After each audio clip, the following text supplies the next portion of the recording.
covering every county. This is your statewide newscast. Arkansas Today. Good afternoon. I'm Mallory Brooks. Thanks for watching Arkansas Today on this Monday.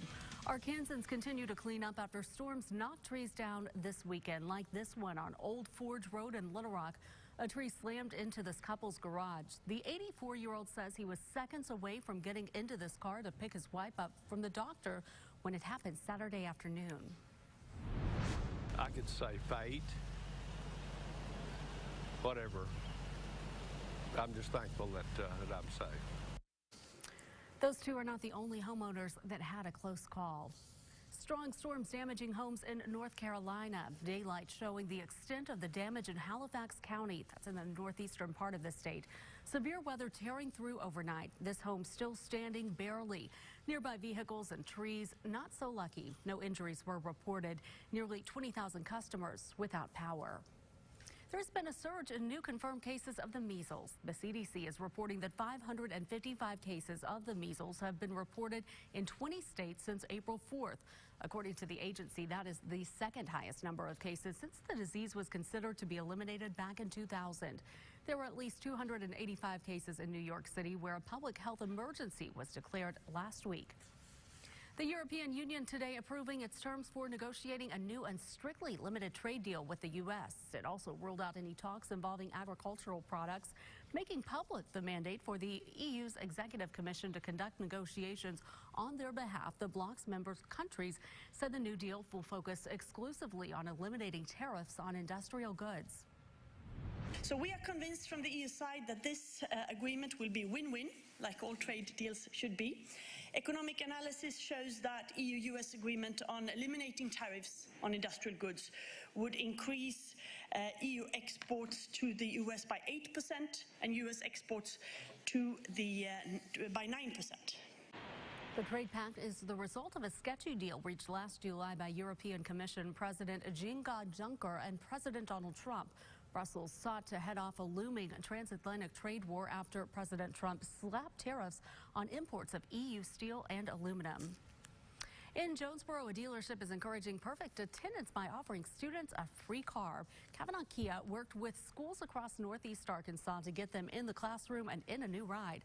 Students got 5 possible entries for the car if they had perfect attendance, 1 entry for each semester, and an extra entry for the full year. Matt Kavanaugh with the dealership said the event was a big success. And we're just trying to come up with a way to give back to the community that has given so much to Kavanaugh over the years. We want to get involved with the schools, and it just kind of came to us. 10 students' names were drawn, and they got to pick a mystery bag with either a gift card or a new car. Joe Armstrong was the lucky winner. He chose between 4 Kia Soul colors and then drove it home.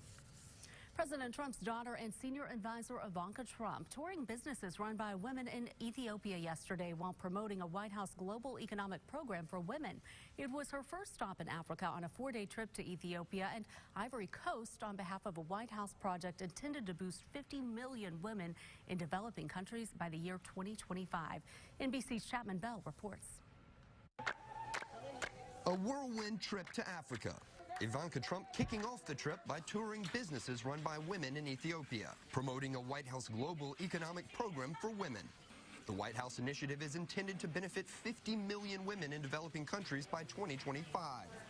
The daughter and advisor to President Trump took part in a traditional coffee ceremony in the Ethiopian capital and announced loans for a woman who owns a coffee business. And while border security has been a highlight of her father's presidency, the first daughter also explained how empowering women helps keep the world safe. We believe that investing in women is smart development policy, and it's smart business.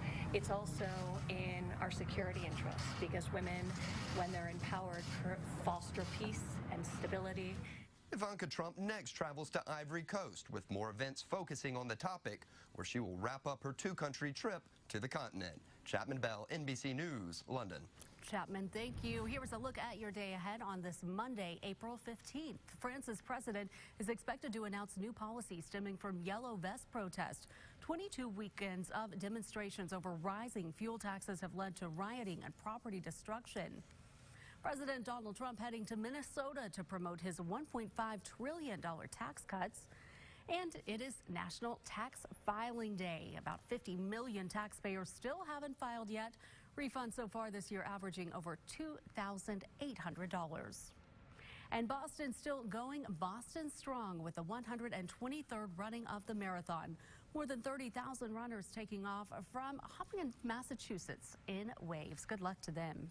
Taking a look back on this day in history, today marks the 107th anniversary of the sinking of the Titanic.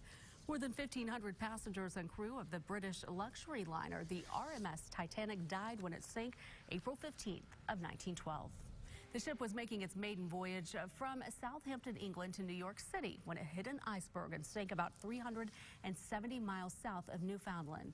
It's considered to be one of the worst maritime disasters in history. Not only have scientists and scholars been interested in researching the disaster, but of course it inspired the famous song, film, and even a Broadway musical. And today marks 65 years on air for KARK Studios. A lot has changed over the year for the broadcasting business since KARK first went on the air 6 p.m. on April 15th, 1954. Take a look at that sign advertising it.